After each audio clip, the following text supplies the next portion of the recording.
মতো বেশি একটু ফেমাস ছিলেন, কারণ তিনি নিজের মন মতো কুরবানি দিতেন।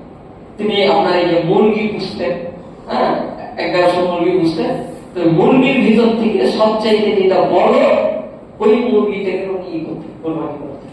চিন্তা করেন, প্রথম রকমের মানুষ আছে। উনি যুক্তি দিতেন, ওনাকে যখন জিজ্ঞাসা করা হতো যে আপনি মুরগি কুরবানি দেখবেন, তখন উনি বলতেন যে আমার তো মুরগি আছে 100-150টি, আমি যদি সেই কুরবানির যে প্রাণী ওগুলো যদি আমি কিনতে যাই, তাহলে মুরগি সবই যদি কিনতে হবে। এলে আল্লাহ তো আমার মধ্যে ভালো আছে, আর মনের আশা আল্লাহ আমার যে মনের উদ্দেশ্য সেটা তো বুঝতে পারছে, আমি সবচেয়ে বড় মুরগিতে দিচ্ছি, একটা দাম দিতে হলো। তা এইভাবে যুক্তি তিনি উপস্থাপন করছে। তো বলেন এভাবে কি হবে? ইসলাম আপনাকে যে বিধান দিয়েছে, যে রুলস দিয়েছে, নিয়ম নীতি দিয়েছে, সেটাকেই আপনাকে গ্রহণ করতে হবে। ইসলামের সাজে আপনাকে সাজতে হবে। আপনি আপনার মতন সাজবেন, আপনি আপনার মতন চলবেন, সেটা কখনো হবে না।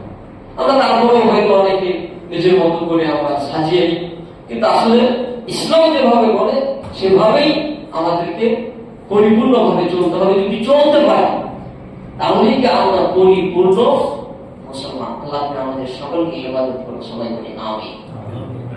সম্মানিত উপস্থিতি, যে সংখ্যাটা বলছিলাম যে নির্দিষ্ট দিনে এবং নির্দিষ্ট পশু দ্বারায় আপনাকে কি করতে হবে? কুরবানি করতে হবে। এবং এর আগে আরেকটা কথা বলা গেছে যে আল্লাহর নৈকট্য লাভের উদ্দেশ্যে। আপনার এখানে কোনো অন্য কোনো উদ্দেশ্য থাকা যাবে না। আমরা যদিও হয়তো অনেক সময় আমাদের চিন্তা ভাবনা চলে আসে, শয়তান তো আছে, কিভাবে আপনার কুরবানিটা নষ্ট করা যায়, সে ওটা নিয়ে তো যথেষ্ট প্ল্যান পরিকল্পনা করছে, আগাচ্ছে, তার চেষ্টা চলছে। সেদিক দিয়ে আপনার আমার ভিতরে চিন্তা চেতনা চলে আসবে। অনেক সময় সে সফল হয় মানুষের দিকে তাকিয়ে, সমাজের দিকে তাকিয়ে, আত্মীয় স্বজনের দিকে তাকিয়ে বিভিন্ন ভাবে কিন্তু আমরা কি কুরবানিটা করে থাকি। এমনও কি দেখা যাচ্ছে অভাব, খুব অভাব। তো এখন অনেক মানুষ তো আছে যে আপনার মনুষ্যত্ববোধ, বিবেকবান, সে চিন্তা করে যে আমি আমাদের অভাবটা মানুষকে বুঝতে দেবে না। এরকম অনেক লোক আছে, অনেক লোক আছে যে সবাই মধ্যে হাত পাতে, আবার অনেক লোক দেখবে হাত পাতে অনেক কষ্ট করতে। তো এরকম লোক আছে দেখা যায় যে কি করে, কিস্তি তুলে হলো কুরবানি দেয়। এমনি কিস্তি তোলা হারাম, আবার যদি কিস্তি তুলে দেয় এটা হবে কুরবানি হবে। তো ইসলাম এই জন্যই তো শ্রেষ্ঠ ধর্ম, সুন্দর ধর্ম, চমৎকার ধর্ম।